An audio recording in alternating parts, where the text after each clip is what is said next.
Assalamualaikum warahmatullahi wabarakatuh. Masih dengan Bunda Maya di hari Sabtu ini, di akhir minggu ini.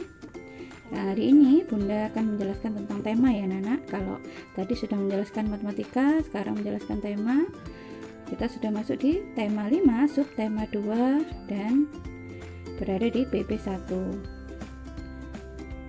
Nah, di subtema 2 yaitu tentang pahlawanku, kebanggaanku. Di PP1 kita akan belajar tentang sejarah, yaitu IPS, tentang perjuangan pahlawan pada masa kerajaan Islam. Nah, di situ raja yang terkenal pada masa kerajaan Islam yang pertama adalah Sultan Ba'abullah dari kerajaan Ternate, yang mana dia memimpin kerajaan Ternate dari tahun 1570 sampai 1583. Dia bergelar sebagai penguasa atas 72 pulau. Nah, di situ ada gambar Masjid Ternate, peninggalan kerajaan Ternate. Terus, raja yang kedua yaitu Sultan Agung dari kerajaan Mataram. Yang mana Sultan Agung itu adalah raja ketiga yang memimpin dari tahun 1613 sampai 1645. Pada masa pemerintahan Sultan Agung, dia membawa Mataram ke puncak kejayaan, dan dia juga melakukan penyerangan terhadap Belanda. Nah, di situ ada contoh peninggalannya, yaitu Masjid Kota Gede yang ada di Yogyakarta. Dia adalah peninggalan kerajaan Mataram. Nah, untuk selanjutnya, selain sejarah, pada PP1 kita juga belajar tentang IPA, tentang pemantulan cahaya. Pemantulan cahaya itu dibagi dua. Yang pertama, pemantulan cahaya teratur. Yang kedua, pemantulan cahaya tidak teratur. Jadi ada dua ya pemantulan cahaya. Yang pertama, pemantulan cahaya teratur dan pemantulan cahaya tidak teratur. Contohnya, yang teratur pada cermin datar dan permukaan air yang tenang. Dan contoh yang kedua pada pemantulan cahaya yang tidak teratur, yaitu pada permukaan jalan berbatu atau permukaan yang tidak rata.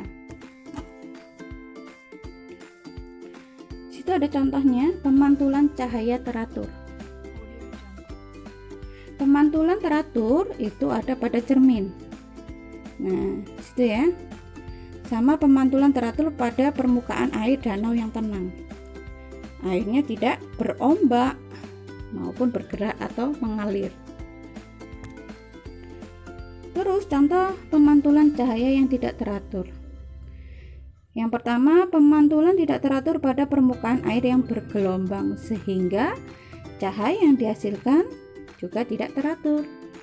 Sedangkan contoh yang kedua yaitu pemantulan tidak teratur pada permukaan air yang bergelombang sehingga di situ cahaya pada yang terlihat di air terlihat seperti tidak rata karena airnya bergerak. Itu ya anak-anak bedanya. Nah, untuk bahasa Indonesia kalian menuliskan informasi dari teks pada tabel.